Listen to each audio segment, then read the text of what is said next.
Direkto lang din naman may sulit. Good morning everyone. Natuloy ko lang yung reporting about sa doon sa constitutionalism. So, sino ba tumasa? Okay. Examining these 18 countries over 60 years, Ponce Loyo and Rios Figueroa focus on the extent of judicial autonomy, also known as judicial independence. Judicial autonomy is the ability of judges to make decisions free from pressure by the legislature or executive. So, part dito naman is parang, di ba nga, yung Ponce Loyo and Rios Figueroa ay parang una nga kay Cedric na paano nga daw kamala naman yung constitution is parang constitutional na.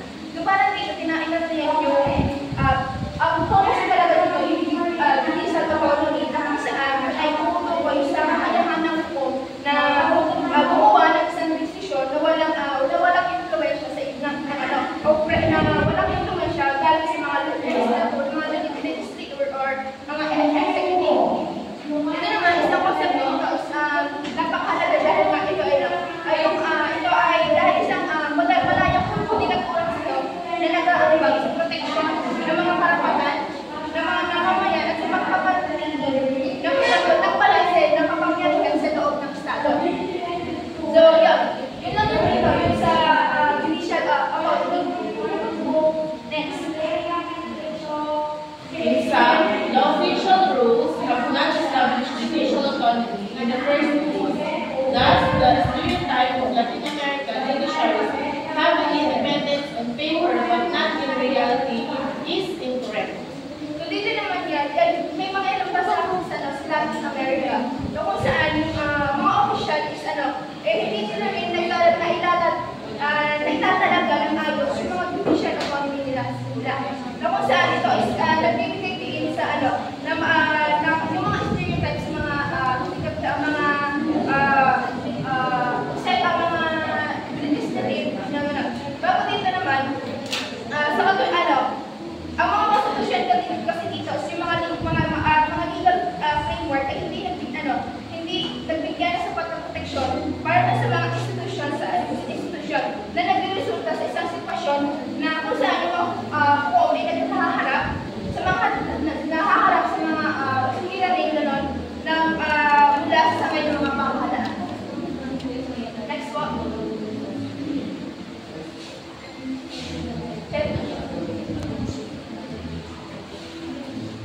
The authors contend that one can trace the differences in how independent the judiciary is to the setting in which the Constitution was created or in which the major parts dealing with judicial powers were amended.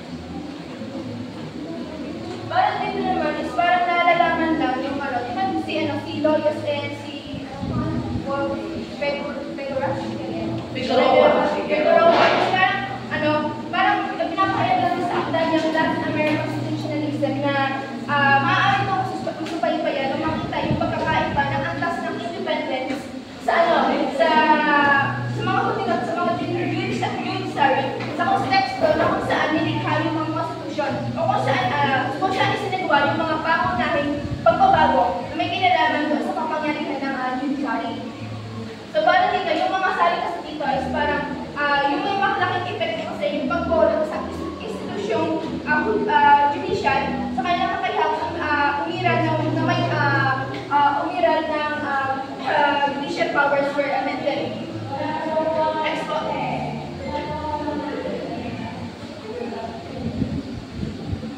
First study finds that multilateral constitutions making processes led to the establishment of judicial institutions that were autonomous from the other branches of government and had strong authority over the constitutional matters.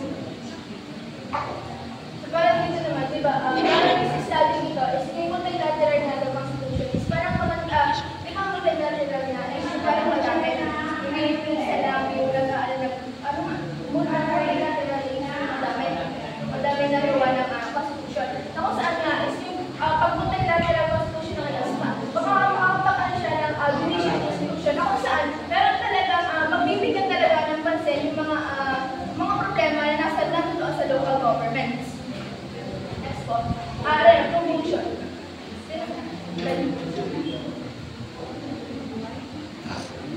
Introduction to Political Structure Approach. This chapter introduces concepts and theories related to the political structure approach of comparative politics. This approach pays also attention to the institutional arrangements in political system. So, yun din naman na, parang political structure approach lang, binibigyan kasi talaga dito yung political structure approach na kung saan, yun ay, sa pamagitan noon, yung mga structure and institution is, paano nga ba, paano nga ba ito, nag-aambag sa pagbuo ng mga patakaran, yung mga proseso, yung mga interaction sa pagitan ng iba't ibang political. Bago yung naman, institution kasi dito is, tulad ng mga legislature, executive and judiciary is hindi naman siya isang formal na structure kundi isa din siyang may tiyak na tungkulin na responsibilidad na nakaka-apekto sa pamamaraan at pagdesisyon ng isang bansa.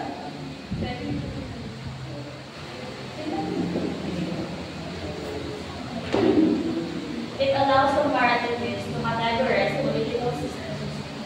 In broad terms, democracy, totalitarianism, or authoritarianism considers subcategories within these broad categories: majoritarian versus consensus democracy. Parang dito sa introduction to political structure na is yung mga comparatives is parang pinaka-express nila yung mga political system. So, ng democracy, totalitarianism, authoritarianism. So, din, kinukonsider din dito yung mga subtopics sa katulad ng majoritarian democracy kung saan isa sa sistema na kung saan yung desisyon ay karaniwang ginagawa batay sa kalooban ng nakarami. Kung parang nagagawa sila ng isang desisyon batay sa kung ano ba yung kinakailangan ng nakararaming tao. Gets ba?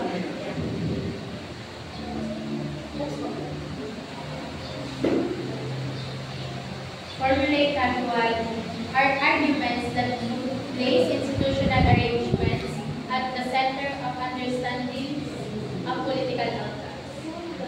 Hindi na naman na formulate arguments that place para ito ay ang institutional arrangement kasi ng sistema ng election is yung mga patakaran ng paggawa ng batas ay may direktang epekto kung paano nga ba epekto sa patakaran na pinatutunan ng pamahalaan. Halimbawa nila, ang majoritarian democracy ay ang mga partido na may nakararaming boto ay may nakakapit matupad ang kanilang mga patakaran na mas mabilis na nagre-resulta sa mas matagal ng polisiya. So, yan. Let's go. Next. The structure of the political system, or the arrangement of political institution, and the rules that govern position named within them matters because it provides the most very set in which political decisions work. It is the most structural component to the process of political decision making.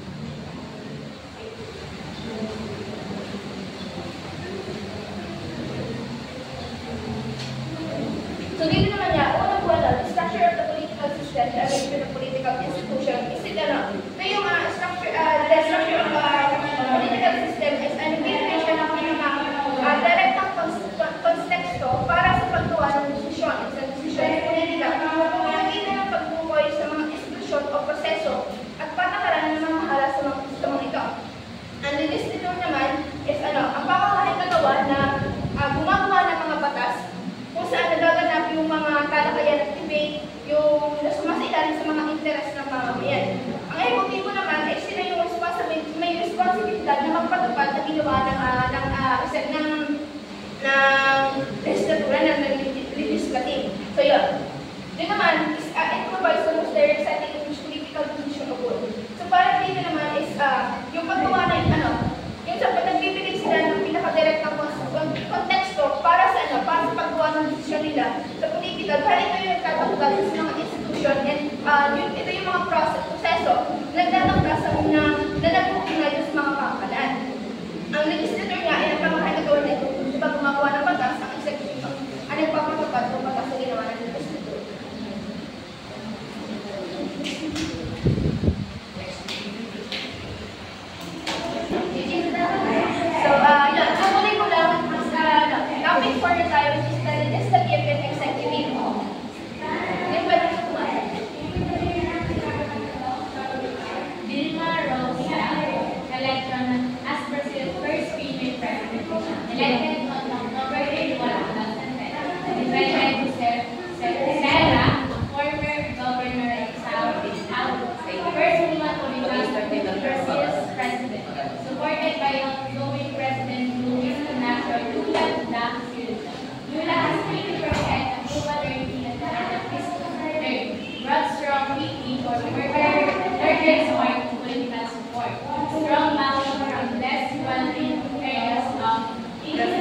2010. Isa na din sa dahilan kung bakit siguro siya nanalo is hindi lang dahil sa maganda yung kanyang platforma, dahil siya ay supported ng outgoing o napapaalis na yung naalakong president noon ng araw na yun na si Luis Inacio Lula da Silva. Na kung saan si Lula da Silva is 80% yung approval niya doon sa kay Dilma Rousseff.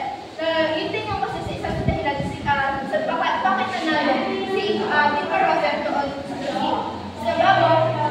Ito din, isa pa din sa dahilan kung bakit siya nanalo. Dahil nga, proud strong people workers. Dahil nga, yung mga workers party kasi, ano sila, kampi sila dito kay President Luis. So parang gusto nila yung naging ano ni President Luis. Kaya naman, gusto mawartahan ni President Luis si Dilma Rousseff. Isinuwartahan nila, yun ang tinakay na, binoto.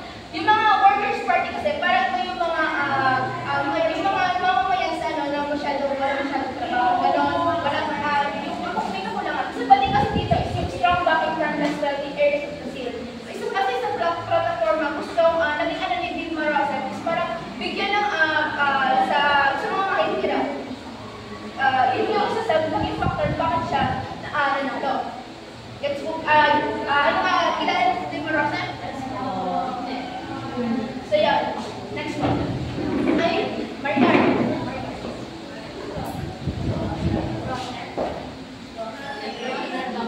Nicknamed the Iron Lady for her leadership style, former chief of staff under Lula, the daughter of a Hungarian immigrant.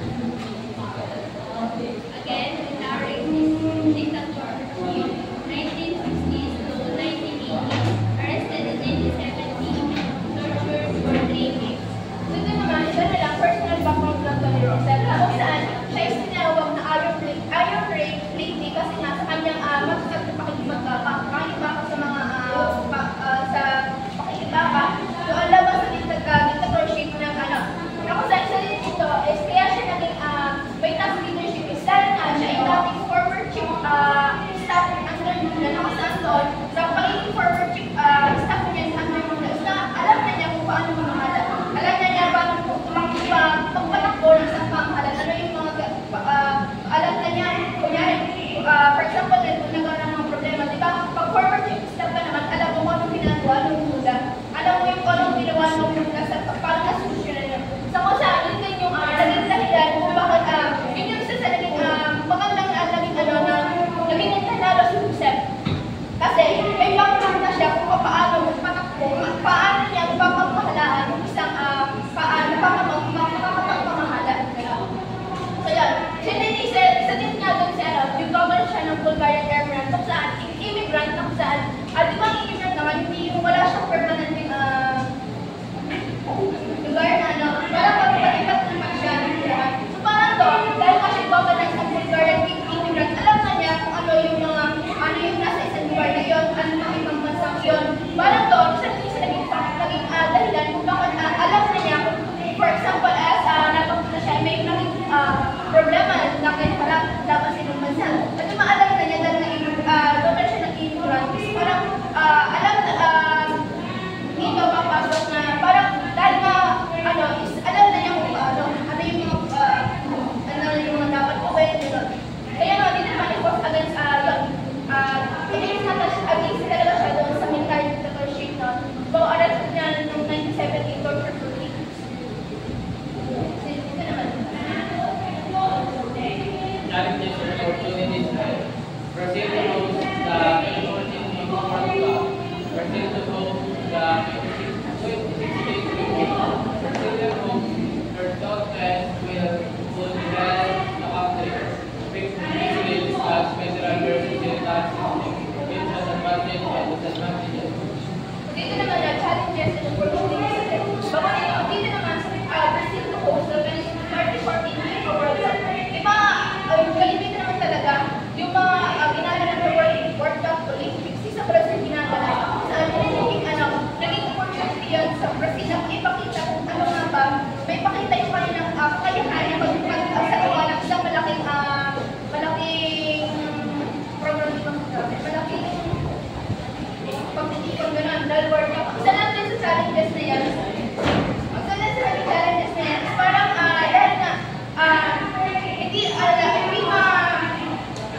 infrastructure. Para yung pagdalas sa ano, yun. So yun, na, yun yung kasi yung mga challenges dito. Parang nakapagpaganda, gano'n. So di yun, di ba discuss na naman natin nga yung federal military systems, ang federal kung saan is nahahamit sa dalawa, yung para nabibigay sa central government and local government. Bago yung third naman, is talagang central government lang, hindi nila nabibigyan ng chance na yung mga local government. So yun nga, may mga advantages and disadvantages. Tama na naman din yung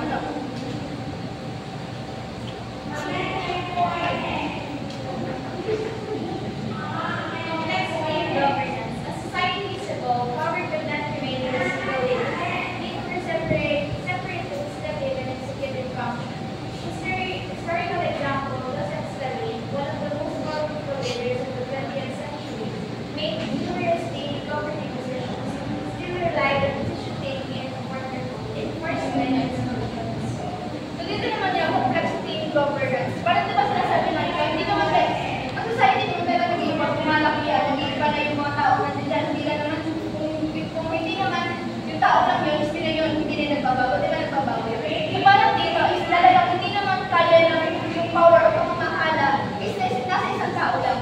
Katulad na lang yung sa historical example nga kay Joseph Stalin, na kung saan parang dito is, naisip niya na hindi niya kaya pamahalaan yung isang napakalaking lugar, napakalaking, hindi niya kaya pamahala na siya lang. Kailangan niya yung tulong ng mga executive and legislative. Na kung saan, yun ang mga legislative and executive na yun is meron din naman silang separate na functions. Yan. Yan. Sinasabi naman niya dito na parang yung hindi naman kaya ng isang tao lang i-work yung isang government na mag-control.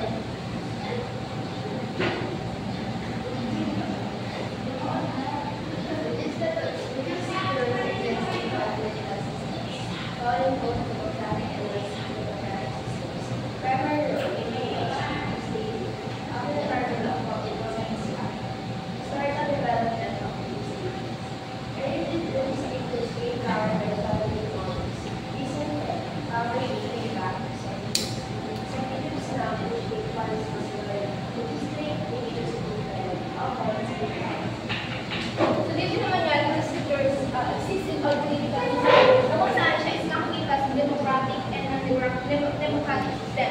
So pag sinabi natin democratic system, siya is yung mga logistic work na kung saan yung karaniwan ay mga pinupus din at inihadad ng mga mamamayan.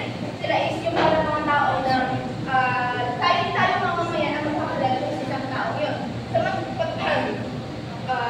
saan yung tinatawa na yung iboboto natin yun, yung parang akala ng mga tao, hindi yung magiging boss nila sa magiging nagsisilip boss sa mamamayan sa pamahalaan. So pag sinabi naman the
part of lawmaking process is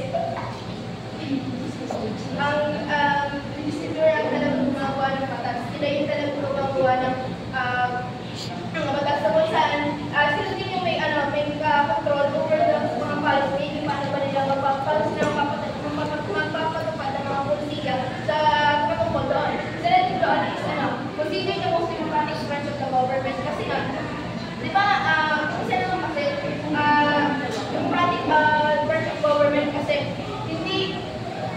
hindi naman, isa yung mga, yung isang tao lang talaga yung gagawa ng batas na yun. Dapat tulong-tulong sila, dapat marami. So yun. Next boss.